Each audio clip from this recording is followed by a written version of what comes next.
Hello and welcome to Rathods Science Academy. Today in this session, we are going to see current affairs of 30th August 2024. So there are many articles which are very relevant from our examination point of view in our today's newspaper. There are more than 12 articles. So it will be taking a little bit longer compared to that of daily analysis. So please bear with me today. Okay, let us see the first article. Okay, so first article, it is about SCO meet. So just a minute, so there is some problem. Okay. So see this first article. Title says Pakistan invites PM Modi to SCO meet in Islamabad. So what is this article talking about? So what is the keyword? So keyword here is Shanghai Cooperation Organization. So why you have to focus on this Shanghai Cooperation Organization? So how you can expect a question from that?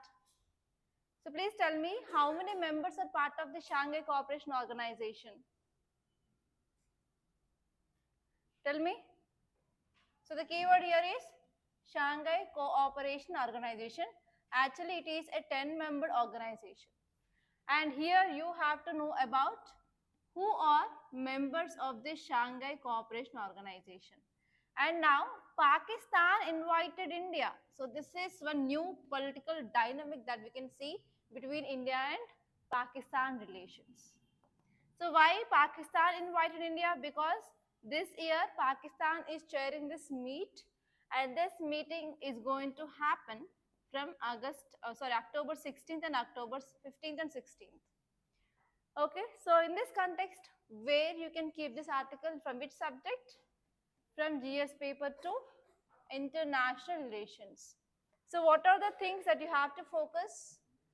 So you have to focus on what is this Shanghai Cooperation Organization. So what are the objectives of this organization and what is the significance of this organizations? So all these three are very important. Okay, so let us see this article in detail. So this article is saying that Pakistan has invited Indian Prime Minister to Shanghai Cooperation Organization Council of Heads of Government meeting. So this Council of Head of Government meeting is going to happen on October 15th and October 16th. So for that meet, now Pakistan invited Indian Prime Minister. So what are the things that you have to grasp from this article? Huh? Okay, apart from this.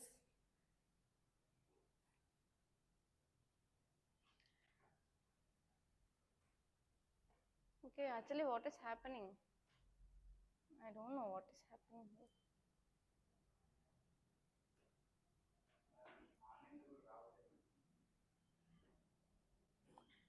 Okay, so see here, the first one here is we can understand the diplomatic gesture.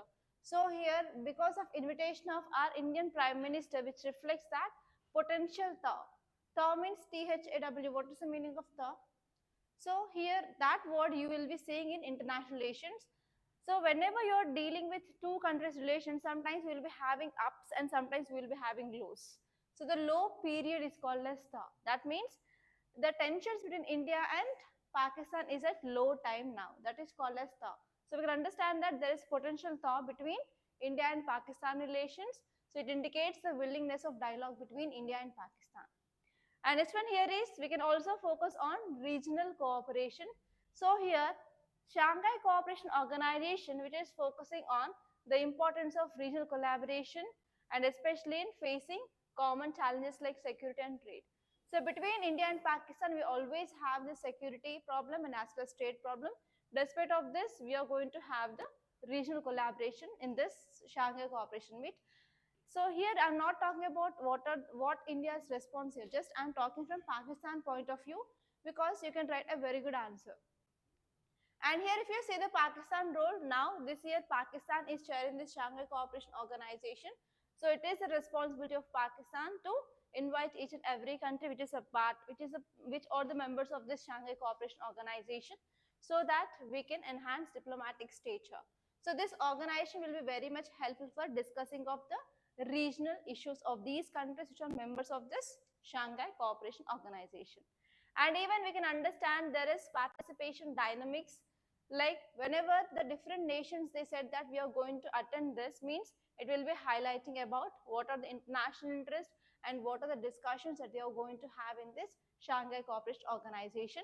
And once this meeting is done, we will be getting the highlights. That highlights will be very useful for your mains answer, and especially from that highlights you will be getting your mains question. Okay, and here you have to focus on especially some basic facts regarding what is this Shanghai Cooperation Organization. So this organization which originated as Shanghai 5.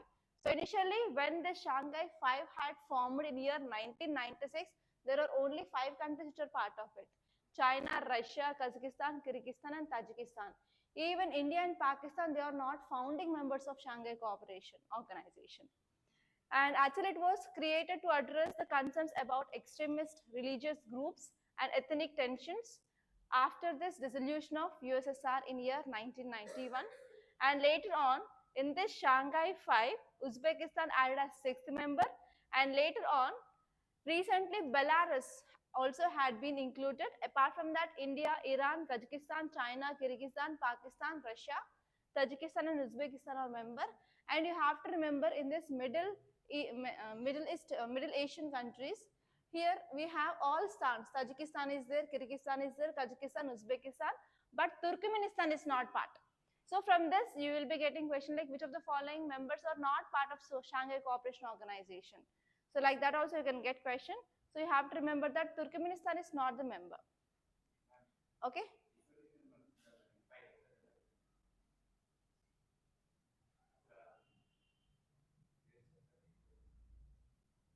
Okay, after USSR disintegrated in 1991, this had been formed in year 1996. You don't know disintegration of USSR. After disintegration of USSR, we had this Russia, no?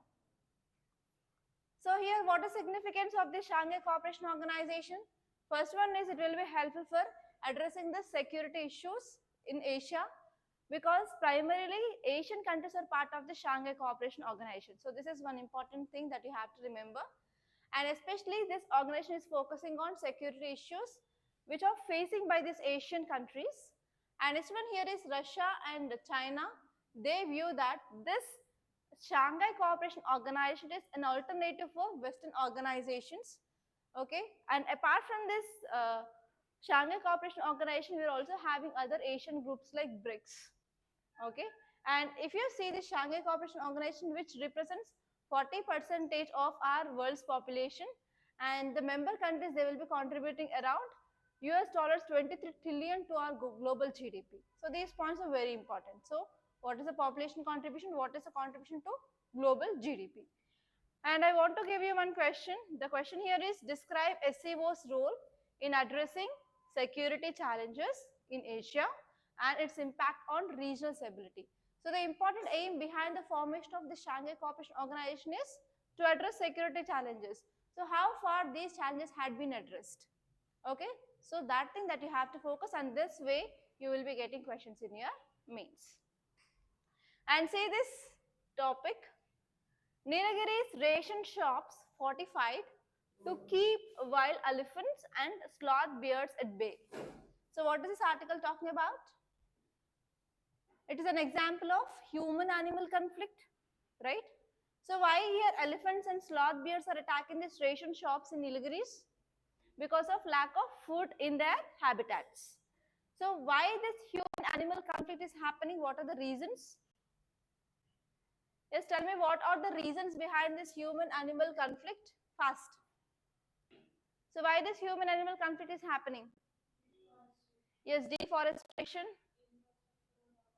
Okay, infrastructure development.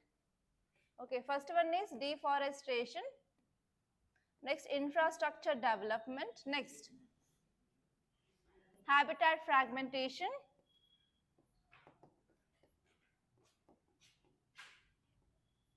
Next one is exotic species or invasive species. So there is also one more article regarding invasive species of AP in our today's paper also. That is also very important.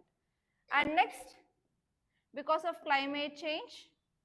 Because of conversion of this forest land into agriculture land. Okay, so these are the main reasons for increasing of human animal conflict. So whenever you are writing an example for human animal conflict, yes, you can write this article that in Nilgiris nowadays wild elephants and as well as sloth bears are attacking these ration shops. So you can use as an example. So I'm saying in our mains answer writing classes, that whenever you are giving any argument, you have to substantiate your argument. So there, current affairs plays a very important role. So what are the case studies, what are the examples, data, Supreme Court judgments that you are getting in news? Try to make a note, and wherever you can use them, try to use them as much as possible. So even you can use 130%, wherever you can use that, simply drop it in your body. It is very important. Okay. So here this article is saying that in response to wild elephants and sloth bears raiding ration shops in Nilgiris, now Tamil Nadu officials, they have remodeled their fair price shop with three-tiered security system. So whenever these animals, they are attacking these ration shops, and whenever they are destroying the food grains here, so now we need to take some steps to control them. So what are the steps can be taken? Tell me fast. What are the steps we can take? Okay, what are the measures we can take at least? Huh? Do we need to close the shops? Apart from that, don't don't disturb the animal. Let them eat. Then what about the food security of people? Huh? Okay, don't disturb environment. So I'm not talking about don't disturb environment or anything now. At the present time, so this is my shop. Now they are coming and attacking. At that right now, what can I do? I'm not talking about the long-term measures. I'm talking about short-term measures. Tell me.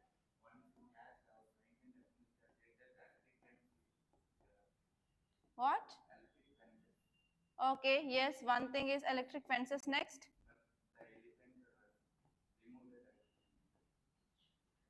Okay, so we can do electric fences now. Next. What they'll do? Will they lift the elephants? Okay. Okay, we can divert the elephants. Okay, towards what? Okay, we can divert elephants. Next.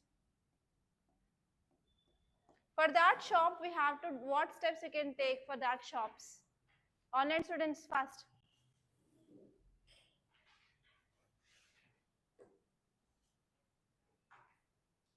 Fast.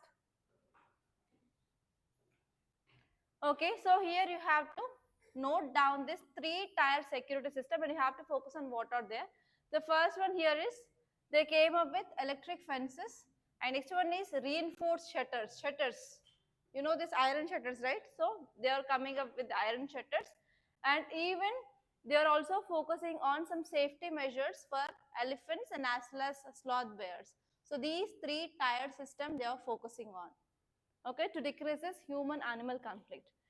So what are the key points that you have to get from this article? Key points are the first one here is, there is wildlife encroachment we are seeing here. Elephants and bears, they are seeking food, pose risk to both their safety and human livelihoods. So we have to take some protective measures for sure. Because whenever animals are coming in conflict with man, so it will be like both safety issues for humans and as well as animals. So humans will be trying to do some harm to these animals. Animals will be also trying to do some harm to humans. So it is a both security issues for both of them. And even if they are not getting the proper food grains, humans, that will be impacting further hunger and as well as food insecurity and nutrition, everything. So here we need to take some proper protective measures so that the both can be get proper solution, and this should be the win-win situation for both of them. Okay, so here we are coming up with some security innovations. So government came up with this three-tier security system, and this three-tier security system which reflects a proactive approach to wildlife management, and as well as we are focusing on the safety of community. So first one here is electric fences. Especially electric fences is a modern solution for large animals like elephants, because we can't go and we can't catch them, right? So for them, we can use this electric fences, and especially we can use any other technology for even this wildlife conservation, and even we can use radar system so that we can monitor the movement of the elephants. And this one here is B, not beer, it is B. That plan is called as Plan B. Plan B came up by Assam Railways. Okay, we can use that kind of modern technology also so that we can decrease human-animal conflict. And next one here is we have to focus on reinforced structure. That means we need good infrastructure so that we can decrease the conflict. Like, for example, we can come up with the shutters so that we can create some physical barriers. So this word is very important. So we have to focus on physical barriers so that we can protect food supplies from wildlife. And next one here is we can also upgrade our additional shops so that we can recognize the widespread of the issue. And on another side, we have to focus on community welfare also. So wherever the areas there's bears and elephants are attacking, we have to shift the shop from that area to the other areas where there is less human animal conflict. So in this way also we can divert our ration shops without harming this wildlife. And we have to focus on lastly that human wildlife balance should be very much important so that we can reduce negative interactions between humans and as well as animals, and even we can promote coexistence and as well as safety of animals. And we have to focus on even awareness of community, education of community, and even we have to give some suggestions like how we can decrease this human animal conflict. So all these things are important. So see this article. I think you might have came across this article earlier also. Okay, title says artificial rain likely to be part of Delhi government's plan to curb pollution. So tell me what this article is about. So how many keywords are there? The first one is artificial rain and second one is pollution. So what is artificial rain?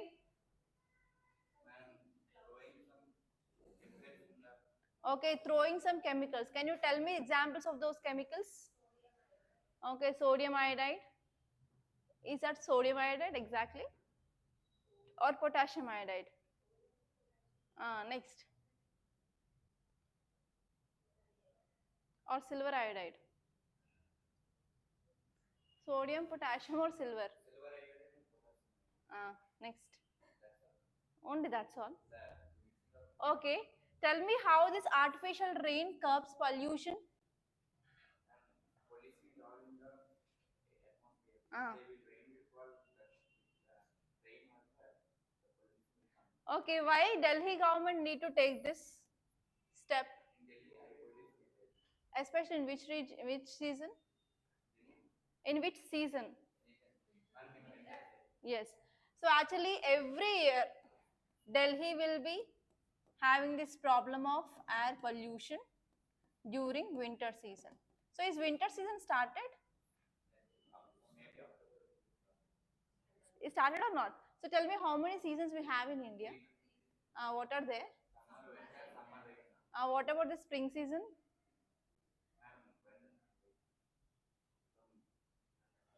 So do you know at least months? Everything had been gone into space. Okay. So in month of winter, Delhi will be always face this problem of air pollution. But this time, Delhi government is a little bit advanced and it wants to control this air pollution even before starting of this winter season. So yeah, Delhi government, it is not central government. So now here, they want to move for this artificial rain. So you have to know what is this concept of artificial rain, and you have to see.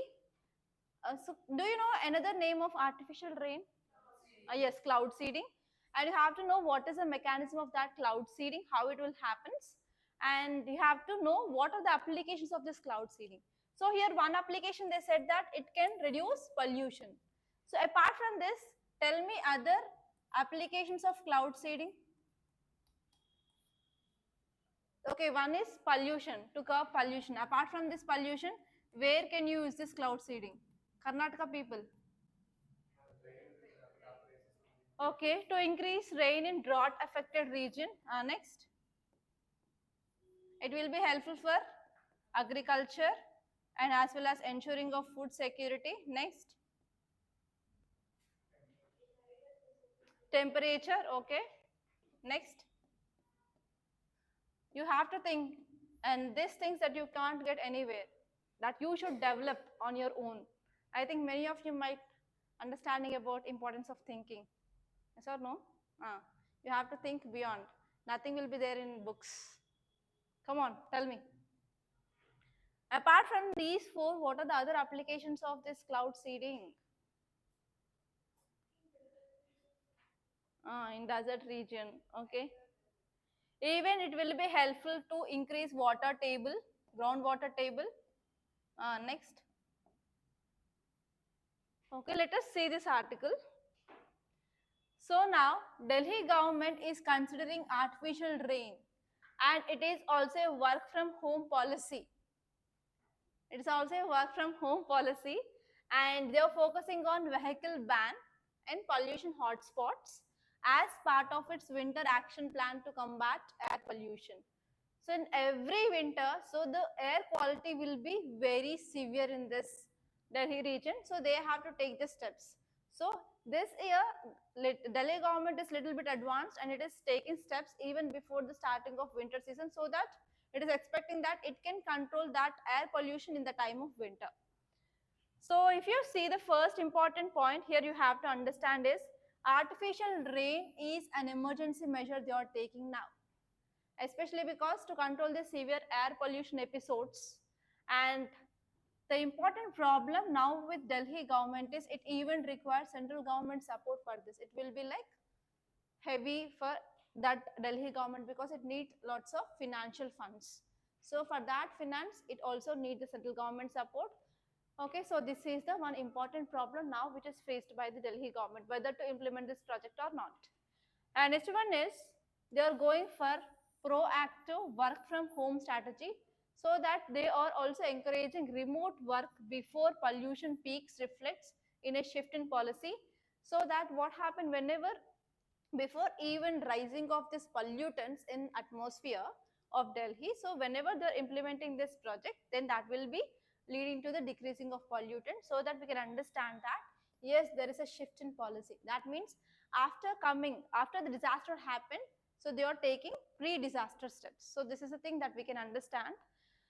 And they want to ensure improved air quality in this Delhi region so that how they can decrease the air quality, how they can improve this air quality. First one here is, tell me what are the causes for this air pollution in this Delhi. So these causes can be divided into two types: point causes and non-point causes.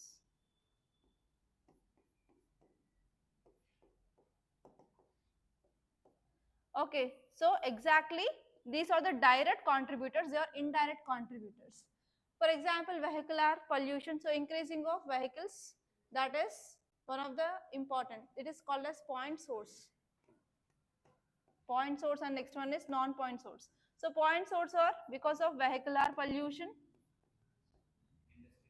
Yes, because of industries, construction workers, stubble burning. Huh? Stubble burning in Punjab and Haryana. It already banned, but just wait for 1 month. I will be showing many articles. Don't worry. Even that had been banned, that will be happening. It is a ritual in our country. Next. Hmm? Okay, tell me what are the non-point sources? Huh? Okay, greenhouse gases. Next. Fog. What is the meaning of fog? What is the meaning of fog? What is the difference between fog and mist? Mist. Not heard this word? Fog and mist. Okay, tell me those concepts. So here you have to know about the point sources and non-point sources which are responsible for this air pollution in Delhi. So the point source one is, we know that vehicles. So vehicles are important contributors for releasing of carbon dioxide emissions and the vehicular exhaust, PM 2.5, PM 10, etc. So here we are identifying the hot spots where there is severe air quality, and in that area we are going for banning of these vehicles. Do you know this odd even method? What is this odd even method of Delhi? Do you know the vehicles having the number plates? So alternate day they will be allowing either odd vehicles or even vehicles. So in that way they are controlling the movement of vehicles on the roads in Delhi. Okay, and next one here is, we need a proper public awareness is also very important, because whenever government is coming up with any measure or any policy or any scheme, if people are not participating, means it will be, everything will be gone waste, right? So we need proper effective community participation. So for that we need proper public awareness first of all. And even we have to see about our past achievements in air quality. So what are the steps? Already we know that Delhi came up with different action plans to control this air quality, and which program helped more. So based on the statistics we have to focus on the which thing that can be implemented, so that we can improve the efficiency of government measures. So we have to study our past achievements in our air quality. So to make this point sure, you have to know about what are the steps taken by the Delhi government to curb this pollution. So this is your work today. Okay. And do you know about what is this cloud seeding? Tell me what is the meaning of cloud seeding. So we are introducing some chemical substances into atmosphere so that they will be acting as what? Condensing material, so that on which water vapor will be condensing, and that will lead to formation of clouds. So what are the materials we are using? Chemicals called as silver iodide, we have potassium iodide, and dry ice. What is this dry ice? Huh? Dry ice. What is this dry ice? How many of you completed your 10th class? Every one of you completed 10th class, right? So in your schoolings, you might be knowing about this dry ice. Solid form of carbon dioxide is called as dry ice. Okay? You said that thing? Potassium iodide, silver iodide, and dry ice. So these are the three chemicals that we are using for cloud seeding. And here you can get question like, consider the following chemicals that we can use in artificial rains or cloud seeding. And apart from these three chemicals, they will be also adding some other chemicals, and they will be asking you to identify which are correct and which are incorrect. So you should be very much sure. Okay, so tell me what are the advantages of this cloud seeding. So yeah, this is the method where we are using this cloud seeding. So we will be using aircrafts. So in that aircrafts, we will be releasing the silver iodide by using the planes, and they will be acting as a condensing platform, and water vapor will be condensed on that, so that the artificial clouds will be formed. After once these clouds become heavy, obviously it causes rainfall. So within how much time we will be getting rainfall? Yeah, within half an hour we will be getting rainfall. And even this is one of the important reasons for even cloud burst. Okay, recently tell me where this cloud burst had happened in India. Yes. Huh? In India? Huh? In UP. So that is one of the reason for this cloud burst here is because of this cloud seeding itself. So here you can see the applications of cloud seeding. The first one here is to decrease impact of droughts. Next one is to prevent forest fires and to increase precipitation and to enhance air quality. Apart from this, you can add about groundwater table recharge and to decrease temperature. Okay, so these things that you can add. Around 5 to 6 applications you can write if there is any question in your mains. Okay, so see this article. Shun exotic trees, plant local species, says advisory from AP Forest Department. So what is the keyword? Exotic trees. And next one is local species. So what is the difference between exotic and local species? Exotic means? Huh? Oh, not only more water. Next. Hmm? Is those exotic trees are native to our environment? No. That means can I call it as invasive species? And local species are nothing but native species. So actually I will tell you one story. The story here is AP government wants to increase its green cover. Okay, AP government wants to increase its green cover. So which plants we can go for planting now? We can go for either invasive species or native species. Invasive, native.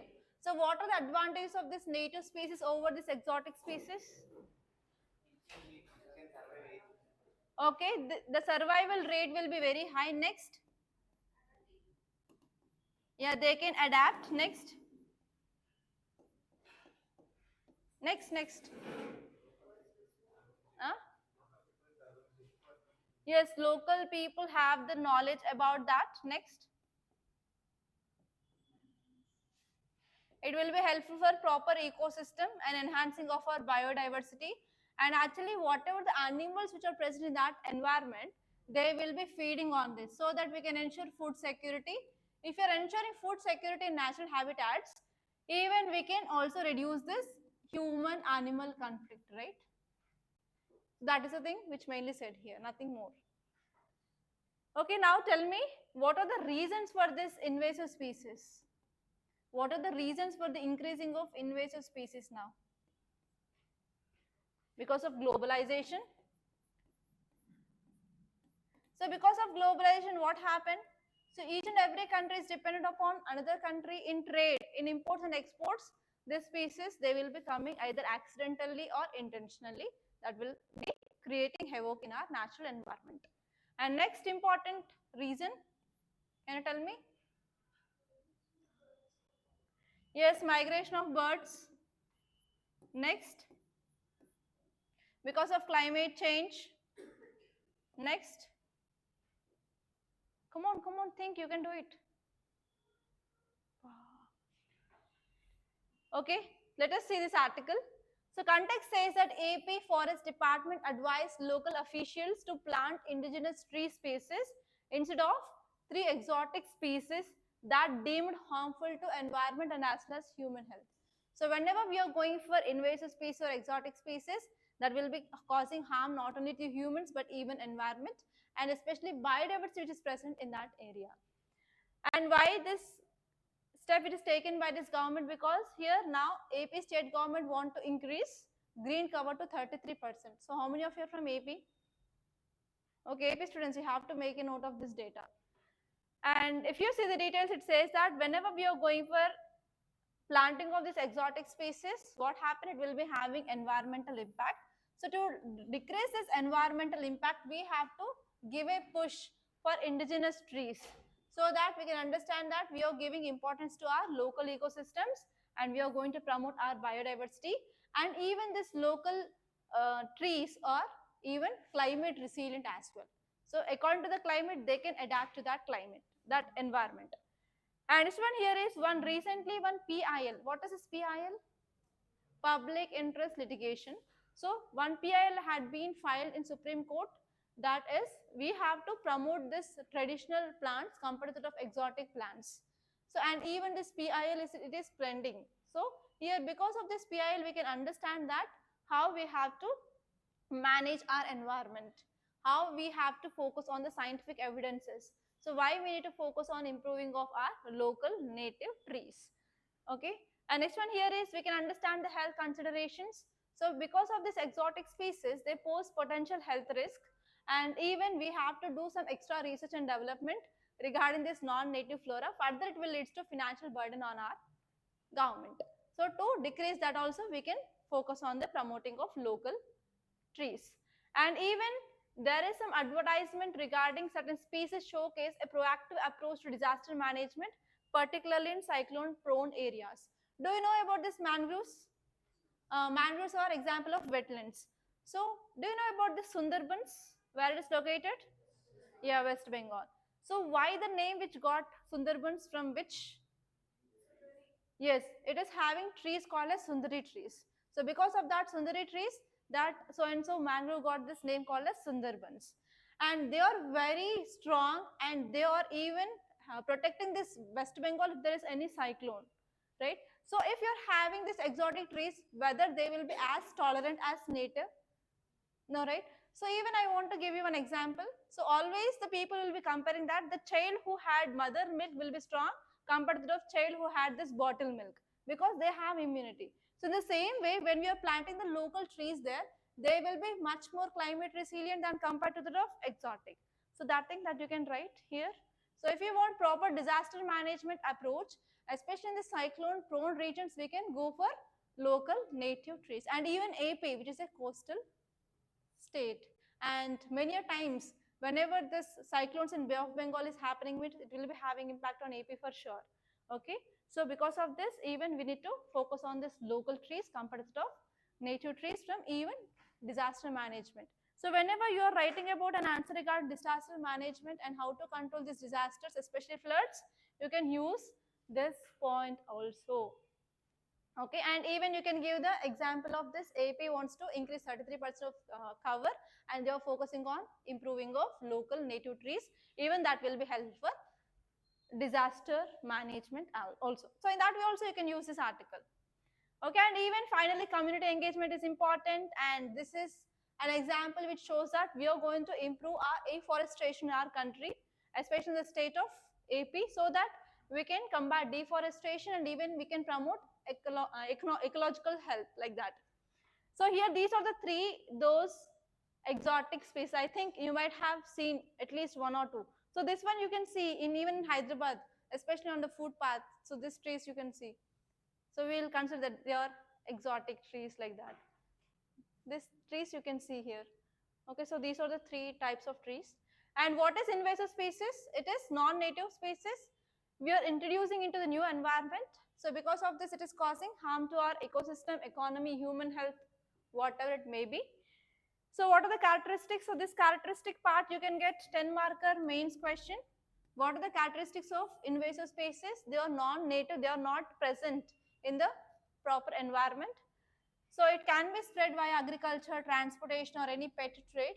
So these invasive species can include like plants, animals, microorganisms, whatever it may be, which is having life. And next one is it also leads to rapid reproduction. So it will be having high reproductive rate because there is no animal which will be grazing on that. So because of that, the production rate will be very high, and there is lack of predators, and they are having ecological tolerance also. Sometimes they will be resilient even to the fires, wildfires. And next one here is they can also have the capability to alter ecosystem dynamics. Okay, so these are the things that you have to remember.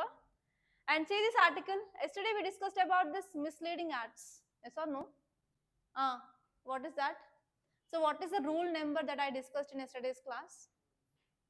Rule 170 of Drugs and Cosmetic Rules of 1945.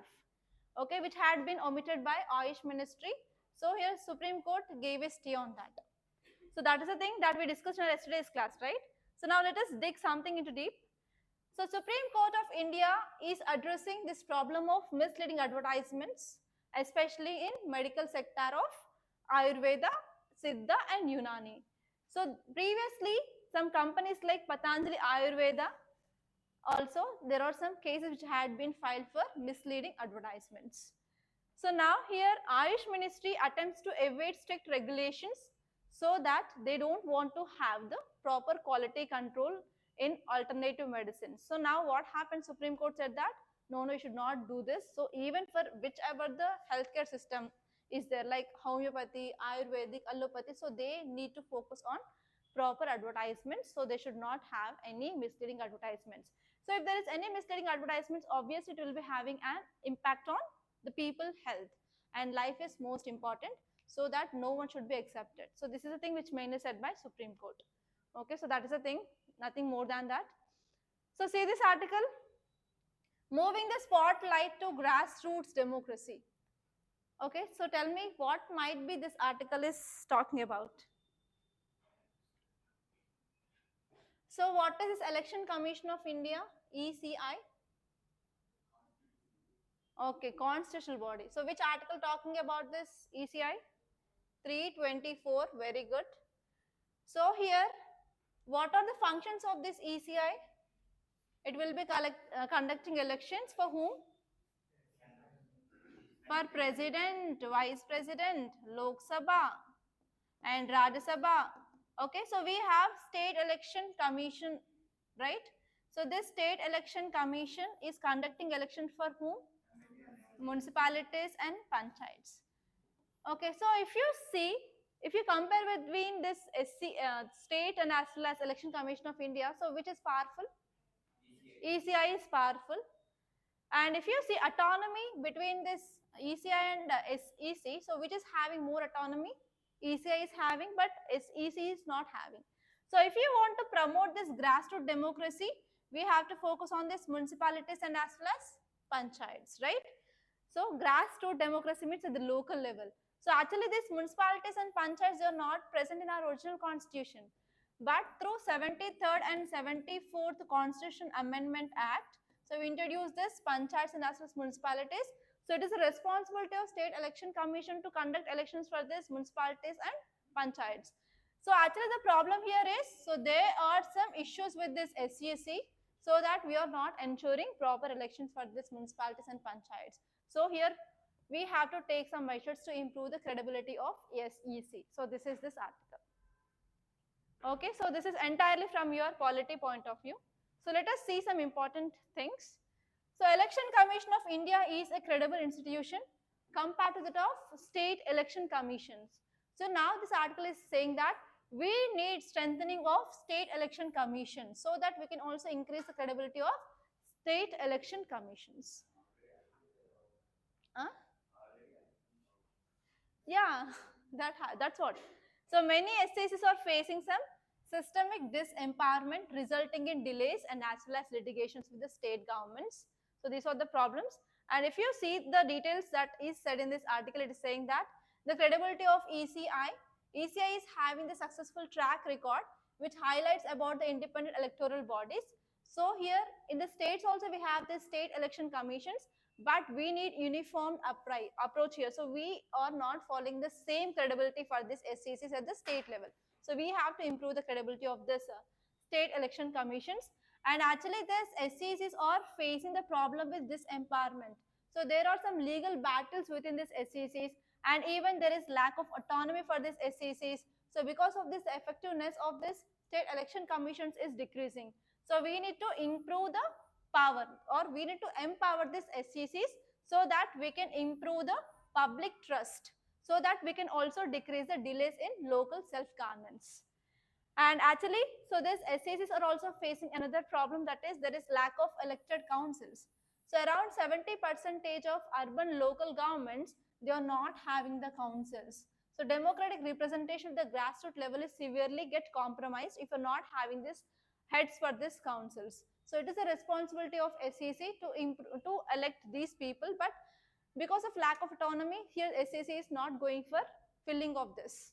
So this is the one important thing. And even these SCCs are having a limited empowerment. So small number of these SCCs are authorized for ward delimitation. So each and every SCC is not having the power to go for delimitation of wards. So what is the ward? Ward.